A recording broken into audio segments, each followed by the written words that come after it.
Hello everyone, welcome to all of you on my YouTube channel Manjeet science classes. So आज हम discuss करेंगे crystal field theory के बारे में, जो कोऑर्डिनेशन कंपाउंड का हमारा लास्ट टॉपिक है। सो डिस्कस करते हैं क्रिस्टल फील्ड थ्योरी क्या है। सो क्रिस्टल फील्ड थ्योरी देने वाले जो साइंटिस्ट थे वो थे हंस पैथे एंड वैन ब्लैक। इन्होंने जो ये थ्योरी दी थी वो दी थी 1929 के अंदर, बट इसको अप्लाई किया गया कोऑर्डिनेशन कंपाउंड के ऊपर 1950 के अंदर। क्लियर। सो इस थ्योरी के कुछ पोस्टुलेट्स थे, कुछ एजम्पशंस थी जो साइंटिस्ट ने मानी थी कि किस तरीके से जो कंपाउंड्स हैं वो एग्जिस्ट करते हैं। उनके लिए स्टार्टिंग में इन्होंने कुछ ना कुछ एजम्पशंस ही लेके चले थे। सो फर्स्ट एजम्पशन क्या थी, जैसे जो वीबीटी थी, बैलेंस बॉन्ड थ्योरी थी, उसने क्या माना था कि जो बॉन्ड है मेटल एंड लिगेंड के बीच में, वो बॉन्ड कोवलेंट नेचर का होता है। बट सीएफटी क्या बोलती है कि जो बॉन्ड है मेटल एंड लिगेंड के बीच का, वो आयनिक बॉन्ड है जो बना है इलेक्ट्रोस्टैटिक इंटरेक्शंस की वजह से। Electrostatic interaction of metal and ligand, metal और लिगेंड के बीच में इलेक्ट्रोस्टैटिक इंटरेक्शन होती है, जिसकी वजह से जो बॉन्ड है वो आयनिक नेचर का बनता है। और फर्स्टली जो अगर बात कर रहे हैं इलेक्ट्रोस्टैटिक इंटरेक्शन की, अब इंटरेक्शन में दो चीज़ें आती हैं। इंटरेक्शन में अट्रैक्शन भी हो सकता है और रिपल्शन भी हो सकता है। क्लियर। अट्रैक्शन भी हो सकता है, रिपल्शन भी हो सकता है। इंटरेक्ट करने का मतलब है पास पास आई, कोई भी दो चीज़ें हैं वो पास पास आ रही है और इंटरेक्ट कर रही है। अब मे बी वहाँ पे अट्रैक्शन उनके पास आने से और मे बी रिपल्शन उनके पास आने से, तो दोनों चीज़ें हो सकती है। अगर अट्रैक्शन होती है तो वो कैसे होती होगी, और रिपल्शन अगर होती है तो वो कैसे होती होगी। तो फर्स्टली अगर अट्रैक्ट हुआ है, अब यहाँ पे क्या है, हमारे पास मेटल है। मेटल कैसा होता है, पॉजिटिव चार्ज स्पीसीज होती है, बिकॉज जो मेटल्स हैं वो कैसे हैं, इलेक्ट्रोपॉजिटिव इन नेचर हैं। अगर मेटल है उसके ऊपर पॉजिटिव चार्ज है और जो लिगेंड आ रहा है हमारे पास, लिगेंड कैसे होते हैं, अनायनिक भी होते हैं और न्यूट्रल भी होते हैं। अगर अनायनिक लिगेंड आ रहा है तो anionic means negative charge species, negative and positive के बीच में क्या होगी, अट्रैक्शन होगी, तो वहाँ से जो इंटरेक्शन हुई वो अट्रैक्टिव इंटरेक्शन हुई। बट अगर जो लिगेंड है वो न्यूट्रल है, न्यूट्रल लिगेंड है, तो जो न्यूट्रल लिगेंड है वो भी हमारे पास डाइपोल्स होते हैं, दो पोल होते हैं, उसके अंदर एक पॉजिटिव पोल एक नेगेटिव पोल। तो जो नेगेटिव पोल होगा लिगेंड का वो अट्रैक्ट करेगा मेटल को, या फिर उन दोनों के बीच में क्या होगी, अट्रैक्शन होगी। क्लियर। बट अगर हम बात करते हैं रिपल्शन की, अब रिपल्शन के अंदर क्या है, मेटल है, मेटल के पास भी न्यूक्लियस होते हैं और न्यूक्लियस के अंदर क्या होता है, पॉजिटिव चार्ज, प्रोटॉन्स पड़े होते हैं। वैसे ही सेम लिगेंड है, लिगेंड के पास भी अपना न्यूक्लियस है और न्यूक्लियस के पास क्या है, पॉजिटिव चार्ज पार्टिकल्स हैं। यहाँ पे क्या होगा, सेम पॉजिटिव चार्ज अगर पास में आ रहे हैं तो क्या होगा, रिपल्शन होगा। सेकेंड चीज़, मेटल है, मेटल के डी ऑर्बिटल में इलेक्ट्रॉन्स हैं, मेटल के जो डी ऑर्बिटल है उसके पास इलेक्ट्रॉन्स होते हैं। जो लिगेंड आ रहे हैं उनके पास क्या है, उनके पास भी इलेक्ट्रॉन्स होते हैं, नेगेटिव चार्ज स्पीसीज होती हैं, तो यहाँ पे भी नेगेटिव के बीच में क्या होगा, रिपल्शन होगा। थर्ड चीज़, रिपल्शन कहाँ से हो सकता है, अब देखो लिगेंड अप्रोच कर रहा है, एक लिगेंड मेटल के पास आ रहा है। अब ऐसा तो नहीं कि एक ही लिगेंड आएगा, बहुत सारे लिगेंड्स होते हैं, बहुत सारी नेगेटिव चार्ज स्पीसीज होती है, फिर बहुत सारे न्यूट्रल मॉलिक्यूल्स अप्रोच करते हैं मेटल को। तो जो लिगेंड है उनके भी तो नेगेटिव चार्ज होते हैं। एक लिगेंड का जो इलेक्ट्रॉन है, अब मे बी दूसरे लिगेंड का जो इलेक्ट्रॉन है, नेगेटिव चार्ज स्पीसीज है, वो रिपेल करे, या फिर जो वो लिगेंड आ रहा है उसके पास और भी तो इलेक्ट्रॉन्स हैं, उसी लिगेंड के पास बहुत सारे इलेक्ट्रॉन है, तो वो लिगेंड के पास जो इलेक्ट्रॉन्स होते हैं तो वहाँ पे भी रिपल्शन हो सकती है, लिगेंड रिपल्शन। क्लियर। उनके नेगेटिव चार्जेस की वजह से। ओके। जो सेकंड पॉइंट कंसिडर किया, मीन्स जो सेकंड अजम्पशंस है, सेकंड पोस्टुलेट है सीएफटी थ्योरी का, वो क्या था, अनायनिक लिगेंड्स, आयनिक लिगेंड्स मीन्स अनायनिक लिगेंड्स, जो नेगेटिव चार्ज स्पीसीज पार्टिकल्स होते हैं जो अप्रोच करते हैं मेटल को, उनको कंसीडर किया गया as a negative point charge. And the neutral ligands for example H2O है, EN है, इथिलीन 1,2 डाइअमीन, या फिर NH3 है, अमोनिया, पिरिडीन है, ये सब को कंसीडर किया गया as a point dipoles. Di means दो, पोल्स मतलब पोल, दो पोल है, एक पोल पॉजिटिव होगा, एक पोल नेगेटिव होगा, डाईपोल की तरह ट्रीट किया गया। अब अगर डाईपोल्स है, मीन्स अगर हम ऐसे लिगेंड की बात कर रहे हैं जो न्यूट्रल है, तो न्यूट्रल लिगेंड में कौन अप्रोच करेगा। देखो यहाँ पे क्या था, अगर अनायनिक लिगेंड है, नेगेटिव लिगेंड है, तो नेगेटिव लिगेंड और मेटल क्या था हमारा, कटायनिक नेचर का था, या फिर हम बोले कि इलेक्ट्रोपॉजिटिव नेचर का था, जिसकी वजह से मेटल के ऊपर क्या होता है, पॉजिटिव चार्ज होता है। पॉजिटिव एंड नेगेटिव के बीच में इंटरेक्शन हो रही थी। अब अगर लिगेंड न्यूट्रल है तो न्यूट्रल लिगेंड में जो नेगेटिव पोल है, the negative end of the dipole, वो क्या करेगा, वो directed towards the metal line, metal की साइड वो अप्रोच करेगा, नेगेटिव लिगेंड। क्लियर।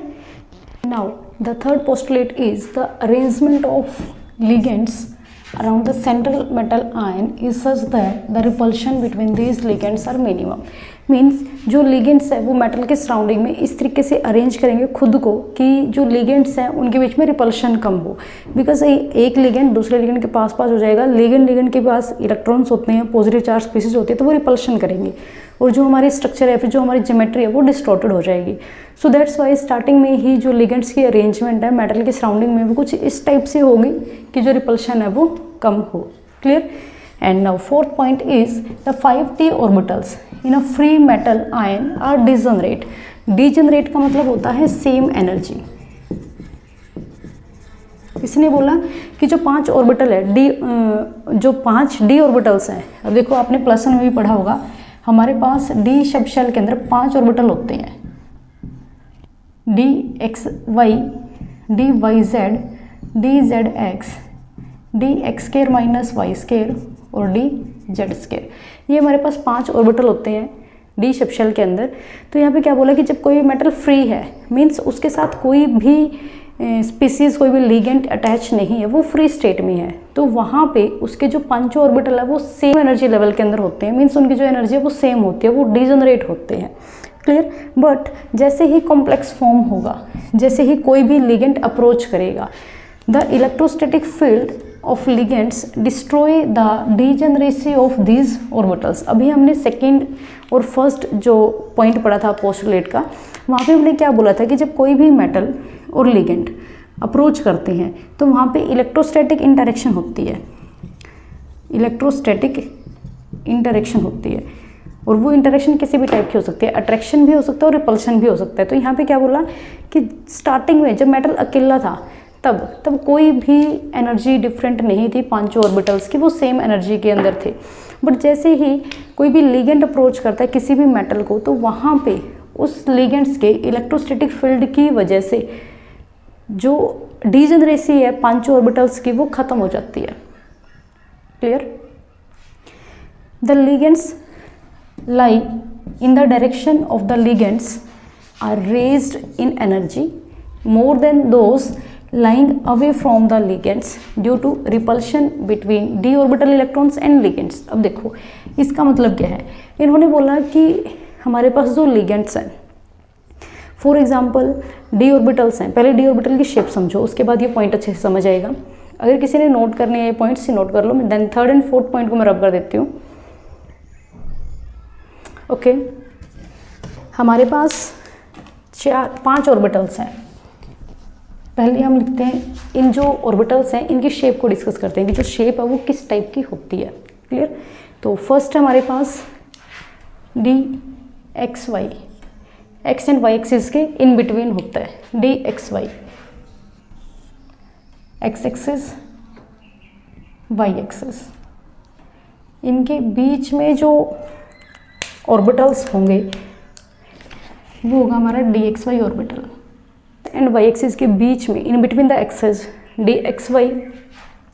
ऐसे ही नेक्स्ट है हमारे पास dyz, एक्सिस है ये z एक्सिस है, बिकॉज जो एक्सिस है वो म्यूचुअली परपेंडिकुलर होते हैं एक दूसरे के, तीनों एक्सिस एक दूसरे के परपेंडिकुलर होंगे। ये भी इन बिटवीन द एक्सिस होता है, होगा हमारा d, वो xy था, ये y और z के बीच में है, then dyz। Next is dzx। अब z axis and x axis के बीच में जो ऑर्बिटल्स होंगे वो होगा हमारा dzx orbital. Clear. So first हमारा dxy, then dyz, then zx। Clear. xy, yz, zx ये तीनों जो ऑर्बिटल्स हैं ये इन बिटवीन द एक्सिस है, in between the axis. Clear. अब 2 ऑर्बिटल हमारे पास रह गए, dx² minus Y square and dz², x² minus Y square. तो x axis and y axis, D X square minus Y square होते हैं हमारे अलोंग द एक्सिस, एक्सिस के ऊपर। सो ये है हमारा D X square minus Y square. और अगर बात करें हम डी जेड स्क्वायर की, एक्स एक्सिस और ये हमारी Z axis. So Z axis के अलोंग होता है हमारा D Z square. Clear? So ये हमारे पास 5 ऑर्बिटल हैं जो डी सबशेल थी। डी सबशेल के 5 ऑर्बिटल जो होते हैं, जो हम शो करते हैं +1 क्लास के अंदर इस तरीके से।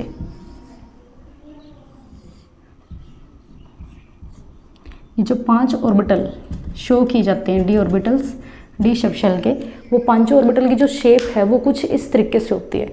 इनमें जो 3 ऑर्बिटल है वो इन बिटवीन द एक्सिस होते हैं, और जो 2 ऑर्बिटल हैं ये हमारे अलोंग द एक्सिस होते हैं। क्लियर? अलोंग द एक्सिस होते हैं। अब देखो, अब ध्यान से समझना 5th पॉइंट को। 5th पॉइंट क्या बोल रहा है? The ligands lying in the direction of ligands, the ligands lying in the direction of the orbitals, यहाँ पे ऑर्बिटल आएगा, the orbital lying in the direction of ligands, the orbitals lying in the direction of ligands, वो orbitals जो ligands की direction में लाई करते हैं। For example हम बात करते हैं ऑक्टाहेड्रल ज्योमेट्री की। अब जो ऑक्टाहेड्रल ज्योमेट्री है वो कुछ इस तरीके से होती है। ट्राई करना अंडरस्टैंड करने की। जो हम करते हैं, ये एक्स एक्सिस है, ये वाई एक्सिस है परपेंडिकुलर डायरेक्शन में। अब इन दोनों के परपेंडिकुलर, इन दोनों के परपेंडिकुलर मीन्स इस तरीके से, ये हमारी होगी जेड एक्सिस। अब यहाँ पे जब कोई भी लिगेंड या फिर जब कोई भी कंपाउंड ऑक्टाहेड्रल ज्योमेट्री बनाएगा, ऑक्टाहेड्रल ज्योमेट्री क्या होगी? एक्सिस के अलोंग ही जो लिगेंड्स है या फिर कोई भी जो स्पीसीज है वो अप्रोच करती है। मीन्स जो कोई भी कंपाउंड बन रहा है उसके अंदर जो अटैकिंग रिएजेंट्स है, फिर जो अटैक कर रहा है, या फिर जो भी हम लिगेंड ही बोलती हूँ मैं, कोई भी लिगेंड है वो एक्स एक्सिस के अलोंग से आएगा। ये एक्स एक्सिस थी, एक्स एक्सिस के अलोंग से, ये वाई के अलोंग से, जेड के अलोंग से। अब यहाँ से हमारे पास 1 2 3 4 5 6 की 6 साइड से लिगेंड अप्रोच करेंगे जब ऑक्टाहेड्रल ज्योमेट्री बनेगी। मीन्स अगर हम ऐसे डिस्कस करें, ये हमारी एक्स एक्सिस, ये वाई एक्सिस, और जो जेड एक्सिस है वो परपेंडिकुलर होती है इनके, परपेंडिकुलर जो हम बाहर की साइड दिखाते हैं, जैसे हमने इस तरीके से दिखाई थी, वो थी जेड एक्सिस। तो अब जो लिगेंड है वो वाई के अलोंग भी आएंगे, एक्स के अलोंग भी आएंगे और जेड के अलोंग भी आएंगे। कब? जब ऑक्टाहेड्रल ज्योमेट्री बनेगी। सो अगर जो लिगेंड्स हैं वो एक्सिस के अलोंग अप्रोच कर रही हैं, जब ऑक्टाहेड्रल ज्योमेट्री होगी तो एक्सिस के अलोंग ही अप्रोच करेंगे। तो जो ऑर्बिटल हमारे एक्सिस के अलोंग होंगे, जैसे एक्स के minus Y square and D Z square, ये हमारे एक्सिस के अलोंग है और एक्सिस के अलोंग ही लिगेंड्स आ रहे हैं। तो यहाँ ऊपर से लिगेंड आए और ये मेटल का जो ऑर्बिटल है वो एक्सिस के अलोंग ही थे। तो अब लिगेंड के पास भी इलेक्ट्रॉन्स हैं और मेटल के पास भी डी ऑर्बिटल में इलेक्ट्रॉन्स हैं, तो वहाँ से वो क्या करेंगे? रिपल्शन करेंगे। या फिर हम ये बोलें कि लिगेंड के पास भी न्यूक्लियस था और मेटल के पास भी न्यूक्लियस था, तो पॉजिटिव चार्ज क्या करेगा? रिपेल करेगा। और रिपल्शन होने की वजह से जो लिगेंड्स की डायरेक्शन में ऑर्बिटल्स आ रहे हैं उनकी जो एनर्जी है वो ज़्यादा हो जाएगी, और एनर्जी ज़्यादा होने की वजह से जो बाकी 3 ऑर्बिटल्स हैं या फिर जो बाकी बचे हुए ऑर्बिटल्स हैं उनसे वो सेपरेट हो जाएंगे। क्लियर?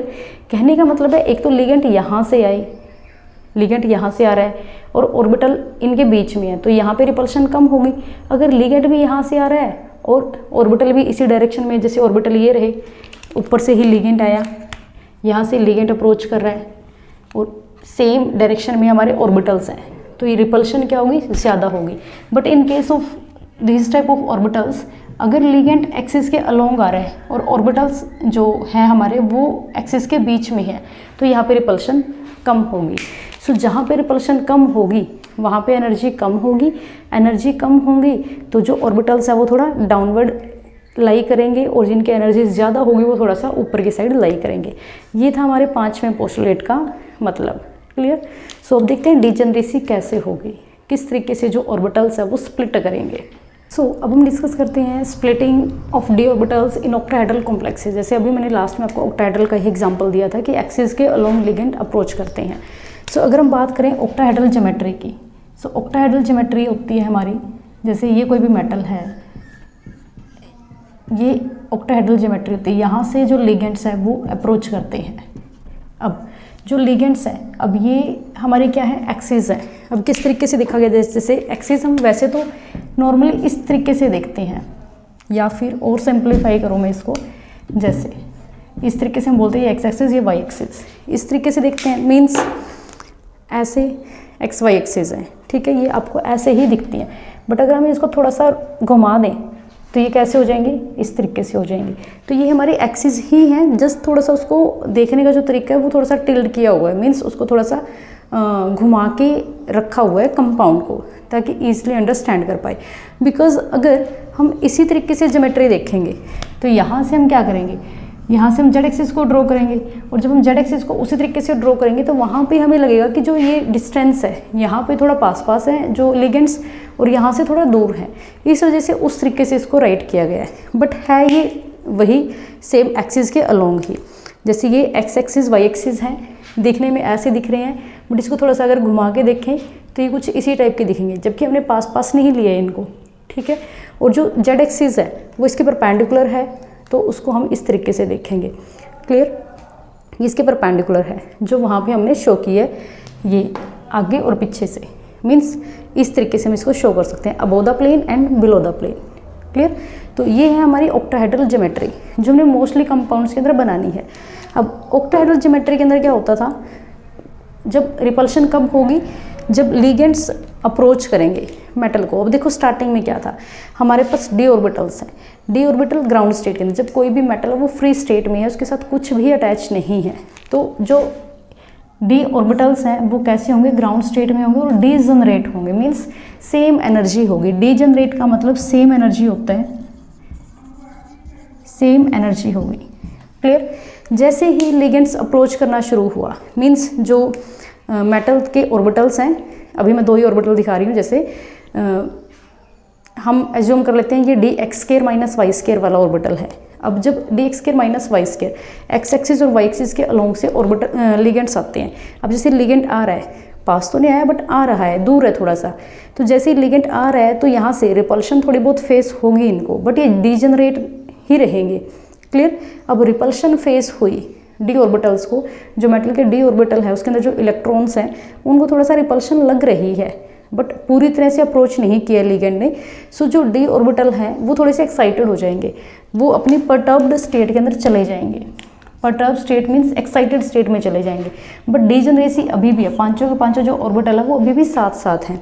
सो जैसे ही जो लिगेंड है वो अप्रोच कर लेगा, लिगेंड है वो पास में आ जाएगा, तब क्या होगा, जो ऑर्बिटल्स हैं वो स्प्लिट कर जाएंगे। अब जो ऑर्बिटल्स एक्सिस के अलोंग थे, अब देखो मैंने एक्सिस के अलोंग कौन से बताए थे, d x square minus Y square और डी जेड स्केयर, ये अलोंग द एक्सिस थे। एक्स एक्सिस और वाई एक्सिस के along d x square minus Y square था, और डी जेड स्केयर हमारा जेड एक्सिस के अलोंग था। जबकि जो बचे हुए 3 ऑर्बिटल थे, d x y, d y z and D z x, ये हमारे इन बिटवीन द एक्सिस आते थे, 2 एक्सिस के बीच में थे। जैसे ये कोई भी 2 एक्सिस हैं तो इन दोनों एक्सिस के बीच में यहाँ पे जो ऑर्बिटल होते हैं वो हमारे क्या होते थे, d x y, d y z, d z x. ये डिपेंड करता है एक्सिस हमने कौन कौन सी ली हुई है। क्लियर, सो अब देखो जो एक्सिस के अलोंग है वहाँ पे रिपल्शन ज़्यादा होगी। एक्सिस के अलोंग कौन से थे, d x square minus Y square और डी जेड स्केयर। क्यों रिपल्शन ज़्यादा होगी, क्योंकि ऑक्टाहेड्रल कॉम्प्लेक्सेस के अंदर जो लिगेंड्स हैं वो एक्सिस के अलोंग ही अप्रोच करते हैं। ये ऑक्टाहेड्रल ज्योमेट्री है। सो जो एक्सिस के अलोंग ऑर्बिटल होंगे वो हमारे हायर एनर्जी को फेस करेंगे, फिर हम बोलेंगे ज़्यादा रिपल्शन को फेस करेंगे, जिसकी वजह से जो उनकी एनर्जी है वो ज़्यादा हो जाएगी। तो अपनी इस स्टेट से, इस जगह से ये थोड़ा सा ऊपर की साइड चले जाएंगे। तो ये हमारे d x square minus Y square और d z square orbital. Clear, जबकि जिनकी एनर्जी कम है, जिनको ज़्यादा रिपल्शन फेस नहीं करनी पड़ी, तो वो अपनी लोअर एनर्जी के अंदर रहेंगे, ज़्यादा स्टेबल रहेंगे। X y, d y z and D z x, ये हमारे 3 ऑर्बिटल हैं। अब देखो ये ऑर्बिटल 3 हैं, तो 3 के लिए हमने वर्ड यूज़ किया टी। T means triple. अब तीनों की एनर्जी क्या है, सेम है, डिजनरेट ही हैं, तो इनको हम रिप्रेजेंट करेंगे T2G से, ट्रिपली डिजनरेट ऑर्बिटल्स। ट्रिपली डिजनरेट, तीनों के तीनों डिजनरेट है, तीनों की एनर्जी सेम है। क्लियर। अब यहाँ पे ये 2 ऑर्बिटल हैं, तो इसके लिए हम लिखेंगे T2G, ईजी। जो ये है e g means doubly degenerate orbitals, doubly degenerate orbitals, ये हमारे ट्रिपली डिजनरेट ऑर्बिटल्स। क्लियर। ये होता है हमारा बैरी सेंटर, जहाँ से जो एनर्जी है वो अप हुई है या फिर डाउन हुई है। अब देखो मोस्टली डायग्राम बनाना आता है पेपर के अंदर। अब ये जो डिस्टेंस है, टोटल डिस्टेंस, ये होता है हमारा डेल्टा नोट के equal. Crystal field splitting energy, या फिर हम बोल सकते हैं क्रिस्टल फील्ड स्टेबलाइजेशन एनर्जी या फिर stabilizing energy. Clear. Delta naught को अब देखो कंप्लीट डेल्टा नोट है, इसमें से 3 ऑर्बिटल नीचे, 2 ऑर्बिटल ऊपर।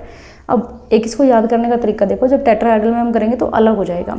अब देखो ऑक्टाहेड्रल था, ऑक्टा का मतलब क्या है, 6 लिगेंड आएंगे, 6 लिगेंड, 6 लिगेंड है, उनको डिवाइड होना है, कुछ लिगेंड्स को ऊपर जाना है, कुछ लिगेंड्स को नीचे जाना है, तो 6 को 2 से डिवाइड करो। जस्ट एक तरीका है याद करने का, 6 को 2 से डिवाइड करेंगे 3 आएगा, तो जो 3 ऑर्बिटल है वो नीचे रहेंगे। और 3 ऑर्बिटल कौन से होते हैं हमारे, एक जैसे DXY, DYZ, DZX। Clear. 3 orbital नीचे रहेंगे। सेम ऐसे ही जब हम टेट्राहेड्रल की बात करेंगे, टेट्राहेड्रल मीन्स 4 को 2 से डिवाइड करो 2। क्लियर। तो जो वो 2 ऑर्बिटल है जिनकी एनर्जी सेम होती है, वो वाले 2 ऑर्बिटल नीचे रहेंगे। क्लियर, याद रहेगा। अब नेक्स्ट आते हैं इनके बीच में डिस्टेंस कितना है। टोटल डिस्टेंस हमारा डेल्टा नोट के इक्वल है, ऊपर कितना है नीचे कितना है, ये हमने चेक करना होता है। देखो ऑर्बिटल कितने हैं, टोटल ऑर्बिटल हैं 5, टोटल ऑर्बिटल 5। किसी भी एक मीन वैल्यू से अगर यहाँ पे 0 है, इससे नीचे अगर हम गए तो वैल्यू कैसी आएगी, नेगेटिव में, और इससे ऊपर अगर हम जा रहे हैं तो वैल्यू कैसी आएगी, पॉजिटिव में। तो ऊपर वाली जो वैल्यू है वो होगी पॉजिटिव, नीचे वाली जो वैल्यू है वो होगी नेगेटिव। क्लियर। नीचे ऑर्बिटल कितने बचे, 5 में से 3, ऊपर कितने गए हैं 2, तो जो ऊपर गए हैं वो लिख दो। क्लियर। अब यहाँ पे देखो ऑर्बिटल कितने थे, टोटल 5 थे स्टार्टिंग में, ऊपर कितने रह गए 2, नीचे कितने गए 3, तो 3/5। क्लियर। सो ये हमारा डिफरेंस आ गया टोटल एनर्जी का। ओके, यहाँ से एनर्जी निकलवाई जाती है 3/5 delta naught and -2/5 delta naught. Clear. Energy निकलवाई जाती है जब हम आगे जो कॉम्प्लेक्सेस के अंदर इलेक्ट्रॉन्स की फिलिंग करेंगे तब एनर्जी निकलवाई जाएगी। हो जाएगा इतना। सो ये थी हमारी splitting of D orbital in case of octahedral complexes. अगर हम बात करें टेट्राहेड्रल कॉम्प्लेक्सेस की तो क्या रहेगा, कॉम्प्लेक्सेस के अंदर जस्ट यहाँ से उल्टा होगा। अब हम कर रहे हैं टेट्राहेड्रल कॉम्प्लेक्सेस। अब टेट्राहेड्रल कॉम्प्लेक्सेस के अंदर जो ज्योमेट्री है वो हमारी किस टाइप की होती है। फॉर एग्जाम्पल ये कोई भी मेटल है, ये हमारा लिगेंड है, इस तरीके से होती है। मीन्स जो मेटल है उसको जो लिगेंड अप्रोच करेंगे वो इन बिटवीन द एक्सिस अप्रोच करेंगे। जैसे ये एक्स एक्सिस, ये वाई एक्सिस। पहले लिगेंड आते ऑक्टाहेड्रल के अंदर अलोंग द एक्सिस, अब लिगेंड आएंगे इन बिटवीन द एक्सिस। अब इन बिटवीन द एक्सिस कौन से वाले ऑर्बिटल थे, इन बिटवीन द एक्सिस थे हमारे DXY, DYZ और DZX। तो जो लिगेंड्स इन बिटवीन एक्सिस के होंगे और जो लिगेंड्स अप्रोच करें इन बिटवीन द एक्सिस, वो उन ऑर्बिटल को इफेक्ट करेंगे ज़्यादा जो बिटवीन द एक्सिस ही आते हैं, between the axis he oriented होते हैं। क्लियर। तो बिटवीन द एक्सिस हमारे पास ये 3 ऑर्बिटल होते हैं, तो ये तीनों ऑर्बिटल ज़्यादा रिपल्सन फेस करेंगे, तो ज़्यादा रिपल्सन की वजह से ये ऊपर लाई करेंगे बैरी सेंटर से। ये 3 ऑर्बिटल हमारे DXY, DYZ और DZX, ये 3 ऑर्बिटल ऊपर की साइड होंगे, और जो 2 ऑर्बिटल हैं जो अलोंग द एक्सिस आ रहे हैं, अब लिगेंड हमारे बिटवीन द एक्सिस आ रहे हैं, ऑर्बिटल अलोंग द एक्सिस है तो वो नीचे रहेंगे, उनको कम रिपल्सन फेस करनी पड़ेगी, तो DX² - Y² और DZ²। क्लियर। अब ये जो 2 ऑर्बिटल हैं, 2 ऑर्बिटल हैं तो इसके लिए क्या यूज़ किया था, ईजी, और 3 ऑर्बिटल थे, इनके लिए यूज़ किया था हमने T2Z, ठीक है, ट्रिपली डिजनरेट एंड डबली डिजनरेट। ये वाला जो लाइन थी ये थी हमारी बैरी सेंटर, सेम जैसे पहली थी। अब ये जो टोटल डिस्टेंस है ऑक्टाहेड्रल के केस में हमने बोला था इसको delta o, delta crystal field splitting को शो करता है, और ओ मतलब in case of octahedral complexes.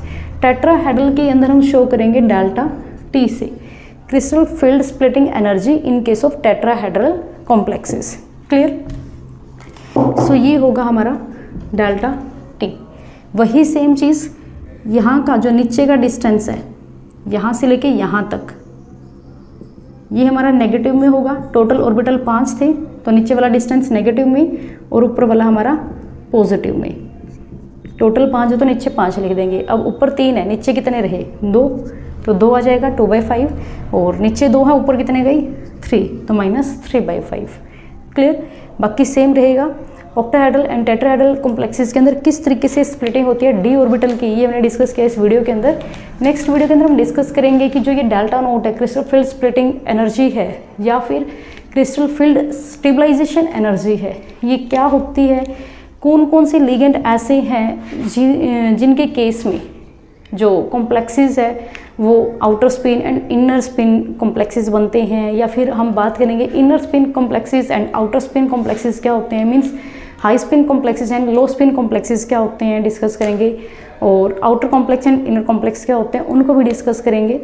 इसके अलावा जो ये ऑर्बिटल्स हैं इनमें इलेक्ट्रॉन्स की फिलिंग कैसे होगी। फॉर एग्जांपल अगर हम बात करें कि हमारे पास 6 या फिर 4 हम कंसिडर करते हैं 4 इलेक्ट्रॉन हैं, चारों इलेक्ट्रॉन यहाँ आए, अब 4 इलेक्ट्रॉन को फिल कैसे करेंगे, ऐसे फिल करेंगे 1 2 3 4, या फिर पहले नीचे वालों में फिल करेंगे, किस तरीके से हम इलेक्ट्रॉन्स को फिल करेंगे, ये सब हम डिस्कस करेंगे नेक्स्ट वीडियो के अंदर। आई होप आपको वीडियो समझ आई हो। अगर कहीं पे भी कोई भी दिक्कत है आप कमेंट कर सकते हो, डेफिनेटली आपको उसका आंसर मिलेगा।